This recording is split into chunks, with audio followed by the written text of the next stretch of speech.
Bueno, tenemos que tocar el tema de PPK como festinador de trámites, ¿no?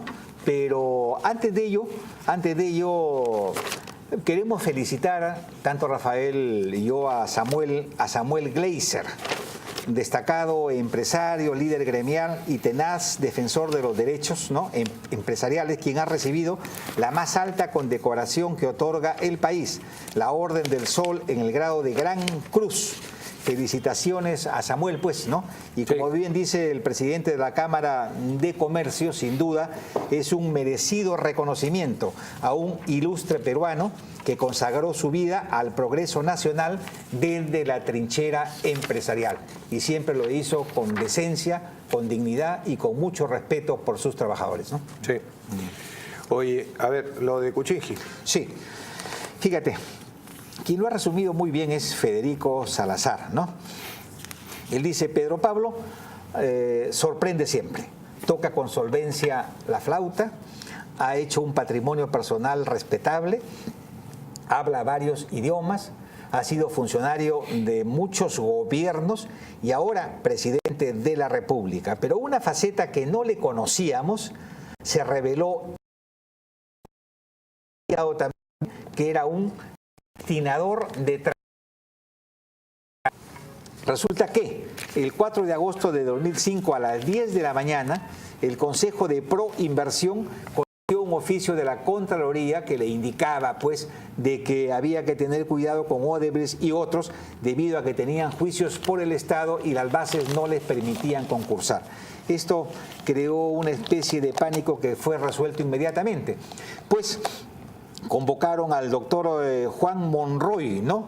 Esto sucedió el mismo día y a las 12 del día le comunicaron a él y se supone que a la 1:07 ya el informe del doctor Monroy estaba listo y de inmediato el contrato de la adjudicación se firmó a la 1:45 de la tarde, ¿no? Esto, por supuesto, es imposible, ¿no? Pero lo que bien dice Federico Salazar es lo siguiente: Toledo no habría podido cometer el delito, ¿no?, es decir, los 20 millones de coimas, si el Consejo Directivo de Proinversión hubiera actuado seriamente. Los miembros de ese consejo festinaron el trámite de la adjudicación al margen de si Monroy miente o no sobre la fecha de entrega. Por supuesto.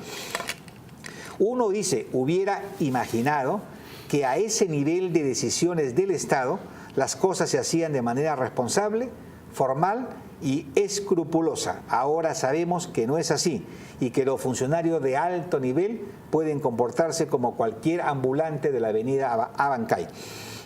Los que firmaron el acta, comenzando por Pedro Pablo Kuczynski, que es ahora el presidente, nos deben una explicación. ¿Por qué festinaron los trámites? ¿Por qué no pararon algo que se presentaba irregular? ¿Los presionó acaso el presidente de la República, Alejandro Toledo? Y así siguen las preguntas.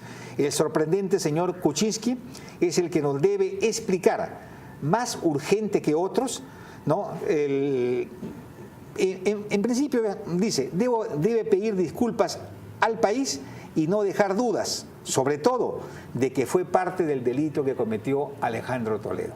Esto es todo un problema que recién comienza y yo espero que tenga un final adecuado para PPK, ¿no? Porque de otra manera aquí nos estamos jugando la presidencia de la República, ¿no? Solo pregunto, Pepe, si este es el presidente de lujo y el gobierno de lujo del que muchos hablaban.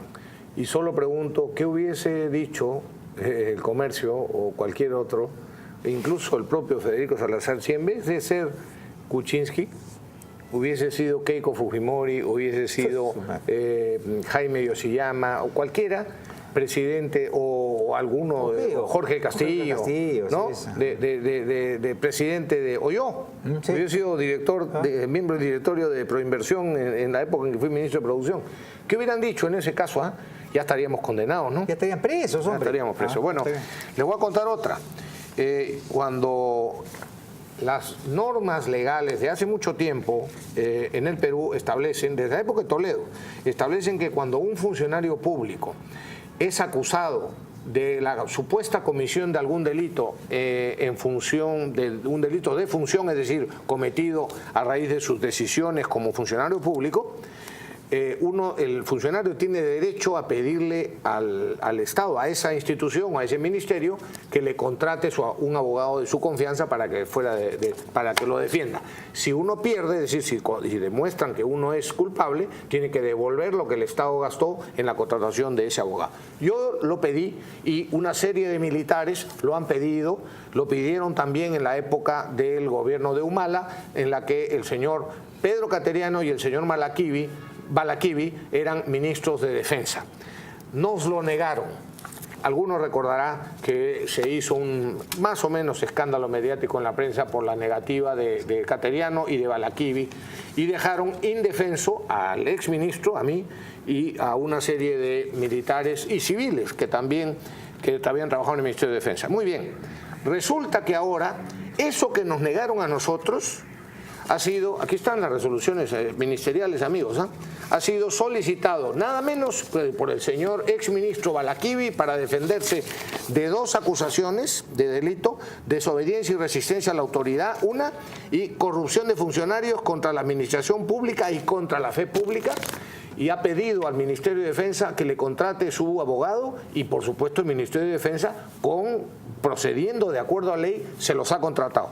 Y el otro, que ha pedido que le contraten un abogado por una querella que le ha presentado una persona, el señor Pedro Cateriano. El que te negó a ti. El que me la negó a mí y a otros altos funcionarios del Ministerio de Defensa o de las Fuerzas Armadas. Señor Cateriano y señor Balaquivi, eso es actuar con gran cinismo, con gran hipocresía y con una reverenda cobardía. El día que los vea, se los voy a repetir en la cara. Le niegan a quien necesitaba y siguen necesitando esa defensa que les corresponde legalmente, y ustedes sí se aprovechan y lo piden. Son ustedes, francamente, unas personas que no tienen vergüenza y, por supuesto, tampoco tienen valentía. Pausa, amigos, pausa y regresamos.